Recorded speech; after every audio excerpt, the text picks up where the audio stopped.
Welcome back, everybody. Another episode here regarding the Area of Allegiance game. I'm going to hop in today to the wings, give you a quick tutorial of what these are all about. So, number one, aesthetics, right? They are a status symbol. The higher you have, the bigger you are, the cooler you look. Great, fantastic, okay? Overall, though, super hard to get.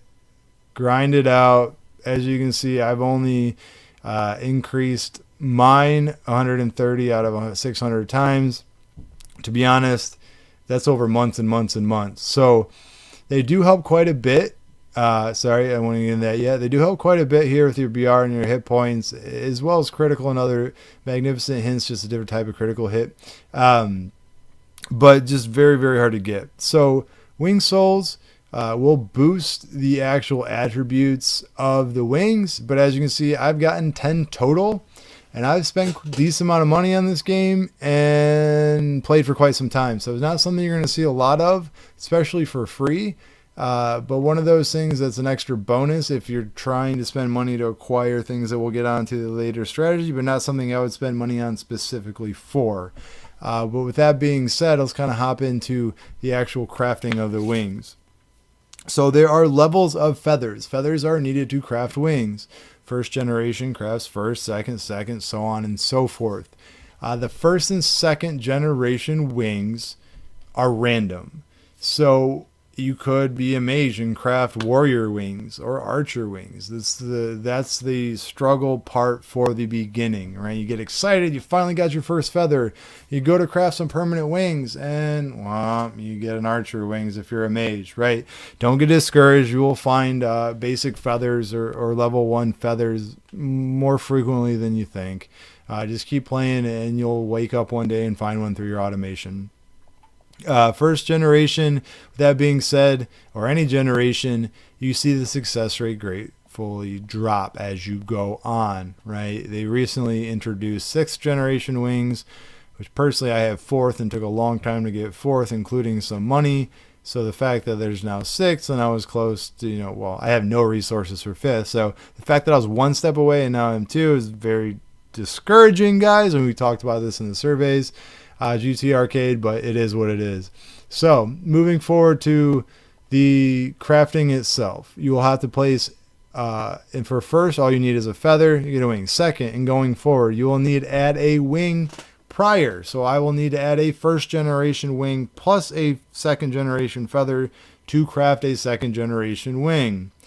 Now here, if you use equipment to increase probability for second generation, if you use 3-star legendary, so the red ones, 3 level 4 or 5, you'll get 100%. Same thing with level 3. Now once you get to third generation is where it gets a little bit better. You need wings from the second generation wings, okay? And this is where it gets specific. So if I'm a mage, I need mage wings that are level 2, a level 3 feather, and it will allow me to craft level 3 wings for the mage. So it's no longer a guessing game of probability. Here, if you throw in level 6 or 7 3-star reds, it'll move it to 100%. You don't ever want to craft wings unless you have the equipment to make it 100%, because these are just too rare to be messing around with, okay, guys? And you can find them from guild storage and friends. Equipment is the easiest thing to find. 4th generation, you need 2 feathers, and these feathers are never available, and you have to find pieces usually of them to craft and are expensive. Regardless, I digress. Same concept, you need a 3rd generation specific wing prior. So a 3rd generation warrior wing plus 2 feathers will craft a wings of war. Same concept here, level 8 or 9, 3-star red equipment will get you 100%, and you'll wind up not missing a beat and getting your 4th generation wings.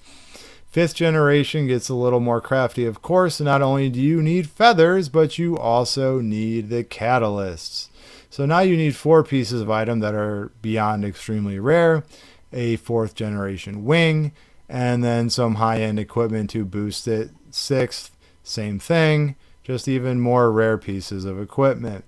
So with that being said, The only other piece of advice I have is to say I have 3rd generation wings. Okay, I always keep a wing lower than what I have. So right now I'm wearing 4th generation wings, right? That means I'm keeping a 3rd generation wing in my stash, as you might have seen in a prior episode. The reason for that is it won't let you craft a 5th generation wing, so you can't take your wings off from the 4th generation, not wear any wings, put your 4th generation wings in here, and then craft it. Regardless if it's 100% probability, you need to have another set to wear.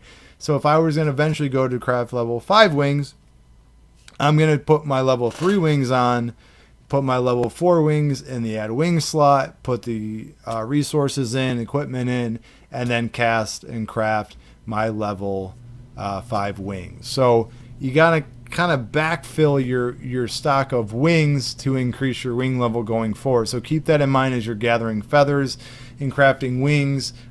It's not always what you have will get you to the next level. You kind of have to keep that inventory in the back end.